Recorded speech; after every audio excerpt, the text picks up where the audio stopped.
Sarah clearly remembers the moment she lost the love of her life to the red pill. She was sitting inside a dark closet next to the bedroom where she and her partner had slept for close to 4 years, as he shouted at her through the wall. "You don't listen to me," he screamed at her. "You've never listened to me." The closet was a place to be alone, to think, to figure out how to bring back the man she'd once fallen in love with. Sarah, a pseudonym, 30, had met Craig while she was studying for her master's degree in psychology. He worked at her local pub near in Holborn, West London. Craig, who had voted for the Conservative Party in 2010 but I wasn't interested in politics, worked odd jobs, as a bartender, as a bouncer at a nightclub, on contract, at a recruiting firm, earning just enough to pay his rent and bills. They bonded over their unwavering support for the Chelsea Football Club, Al Pacino movies and late-night runs to McDonald's for Chicken McNuggets and barbecue sauce. On the nights when she studied late, Craig would meet her outside the university library to walk her home. When she was sick, he'd bring her spicy dumpling soup from her favorite Chinese restaurant. He was a really chilled-out guy for the first couple of years we were together, Sarah tells me when we meet at a cafe near her place of work. Small and slender, with bright blue eyes and dyed blonde hair, Sarah looks down at her cup of tea as she recalls the best moments of her relationship, the ones she tried to fixate on during those nights when Craig would shout at her, claim she was a bitch and a whore, and send her text messages calling her an anti-English, dumb liberal. Our relationship started normally. We went for walks, saw films, went out for dinner. Most of the arguments we'd have would be where to go out on a date. When I moved in with him after graduation, the arguments were about who would do the washing up or the cooking that night, she says.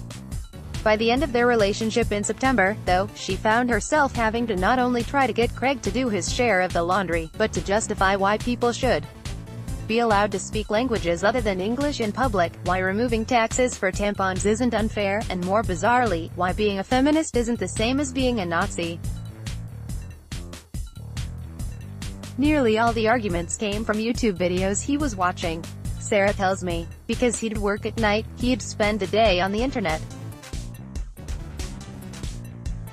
He'd be watching them, and send them to me throughout the day on WhatsApp, over email, anywhere really. During one work meeting in 2016, she received videos from him about a migrant invasion into Britain, orchestrated by Angela Merkel and Barack Obama, which showed Libyan refugees getting off the boat carrying large bags and shouting, "Thank you, Merkel," played over dark orchestral music. Other videos supported Donald Trump's proposed ban on Muslim immigrants, diatribes on feminism, threatening traditional families, and scientific evidence suggesting that white people have higher IQs than Black and South Asian people. With each, he'd ask what her view on it was.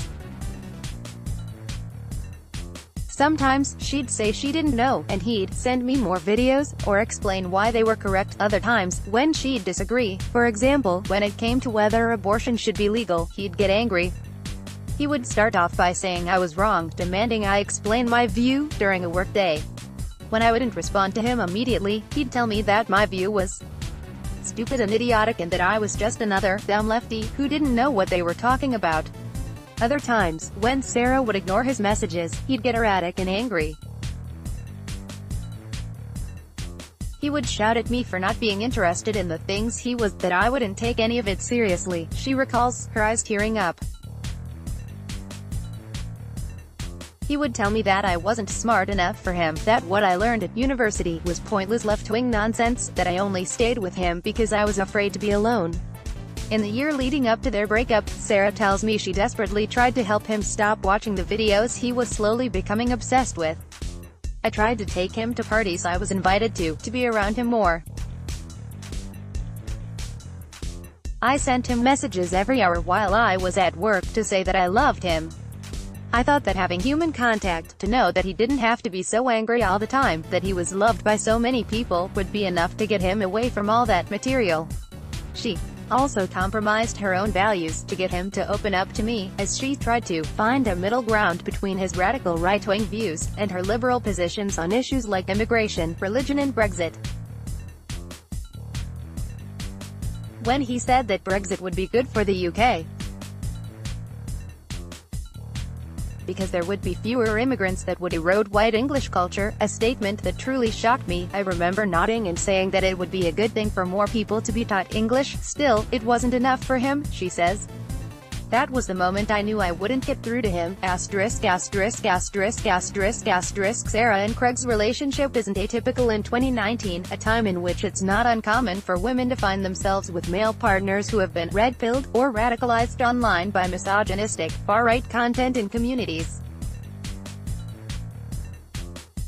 In particular, on online forums such as the UK-based The Student Room, users have posted stories like this one: "My boyfriend views relationships as a manipulation game and brags about stuff that never happened with elaborate lies.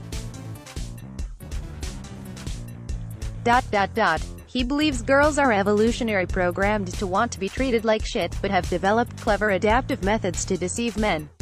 The term red pill refers to the internet's manosphere, a collection of male-dominated subcultures that ranges from incels, involuntarily celibate men, who believe that Western liberalism and feminism prevents them from having sex or securing long-term relationships, to men's rights activists, who believe that liberal, left-wing politics have waged an all-out war on white, heterosexual men by promoting abortion, immigration and LGBTQ issues.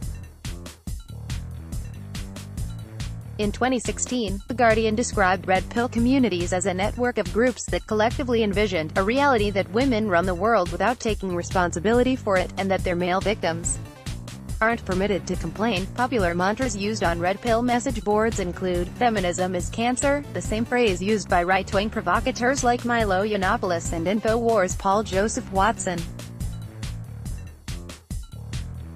On Reddit, where red pill pages have more than 200,000 members, and are among the most vibrant communities on the platform, men, often those who are socially awkward and emotionally vulnerable, are told that women are, by nature, manipulative, attention-seeking, inconsistent, emotional and hypergamous. Accept this truth.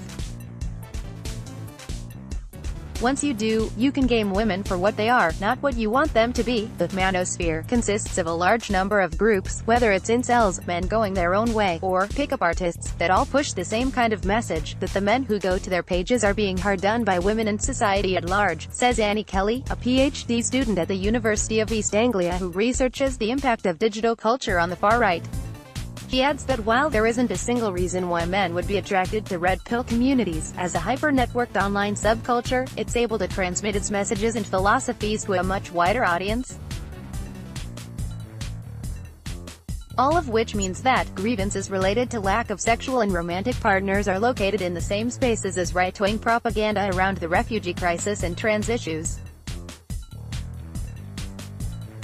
When they're reinforced in these groups, as well as by mainstream media outlets on Facebook and YouTube, people are more exposed to them, and they end up buying into some of the maxims without realizing it. The online world becomes part of their lived world. Last week,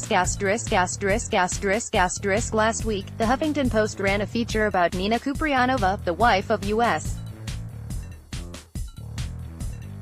neo-Nazi and alt-right leader Richard Spencer, detailing instances of verbal, psychological and physical abuse she endured while married to him and assisting him in his goal of establishing an all-white ethno-state in the age of Trump. Kupriyanova claims that she denounces Spencer's ideology and was simply providing assistance to her ex-husband out of love and care for him, rather than his movement.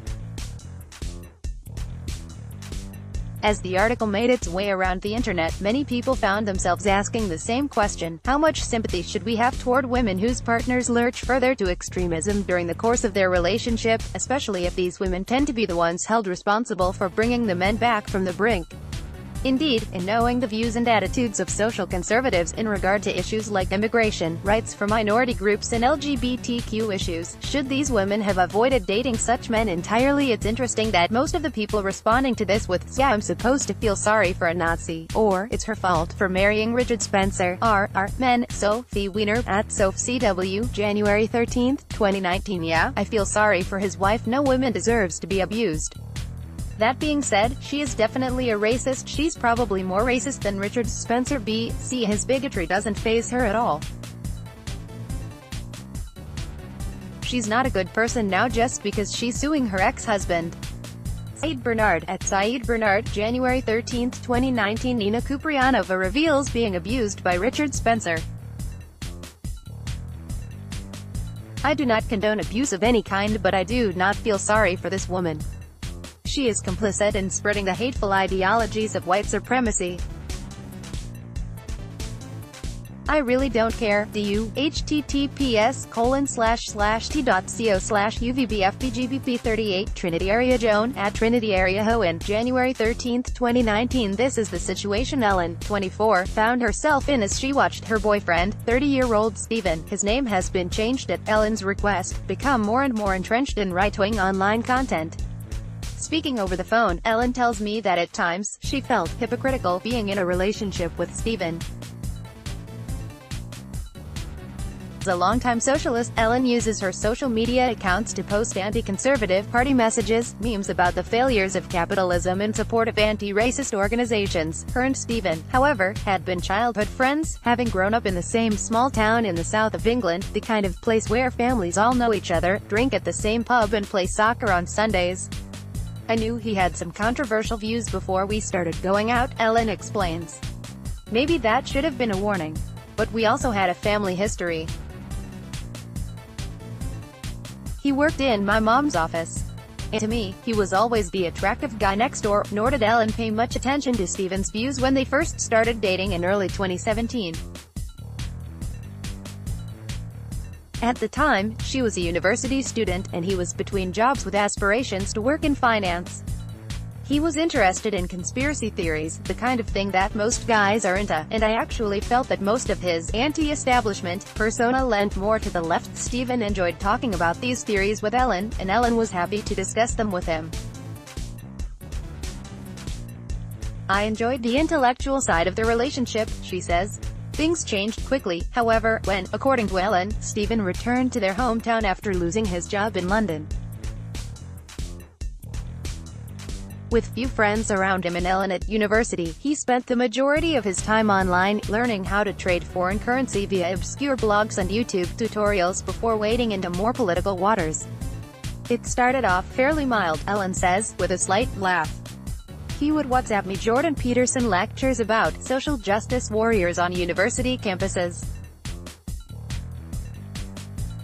Sometimes I'd just ignore them, or say that I didn't agree with what they were saying.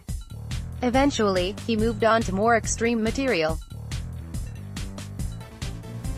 He would send me videos by Stefan Molyneux about the links between race and IQ, or how it was scientifically proven that conservative women were more attractive and left-wing women like me were fat and ugly. Ellen thinks some of Stephen's behavior was born out of wanting to be provocative, but she also says that as he spent more time alone, the deeper he got stuck in this rabbit hole.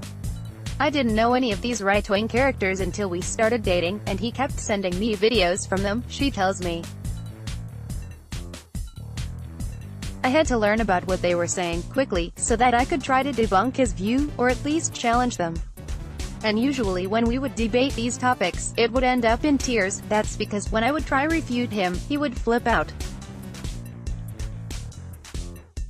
He would say that I was hysterical, that I was stupid and acting on my emotions rather than the facts, that I didn't want to open up my mind to anything other than my left-wing views. Still, she hoped that he could at least see some of her perspective, that they could compromise, even when it came to her most deeply held convictions. I was spending hours a day trying to get him to see other people's views. But the more he would watch these videos, the more he reinforced his opinions. If I said something, he'd just send another video to prove his point. He'd shut down conversations if I didn't relent and agree with him. He wanted to debate things with me, but only up to a point.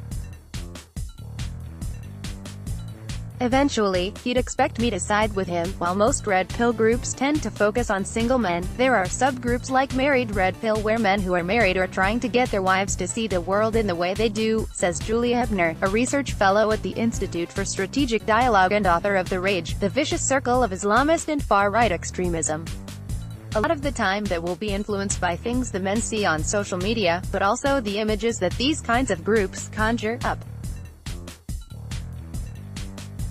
They use a lot of iconography from the 1950s to advocate for traditional families and traditional gender roles, and they're using new technologies to try achieve that. Similarly, they provide guides on how to better convince skeptical or unwilling partners of the husband or boyfriend's newfound beliefs.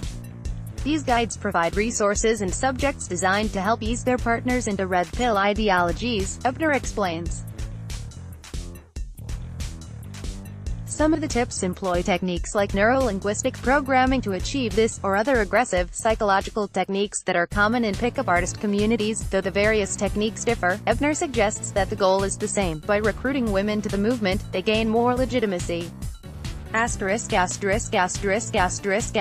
Ellen and Steven have now broken up. She has blocked him across all her social media accounts, and goes back home much less than she used to. Surprisingly, though, it wasn't Ellen who broke up with Steven. After another fight over right-wing YouTube videos he sent her, he ended the relationship, claiming that Ellen was no longer intellectually stimulating for him. In fact, she was an idiot who was incapable of understanding the facts that are right in front of her. She was left heartbroken. I gave my whole self to him, to try help him, to support him. Compromised so much of my convictions and beliefs to help him. And he rejected all of it for these YouTube people.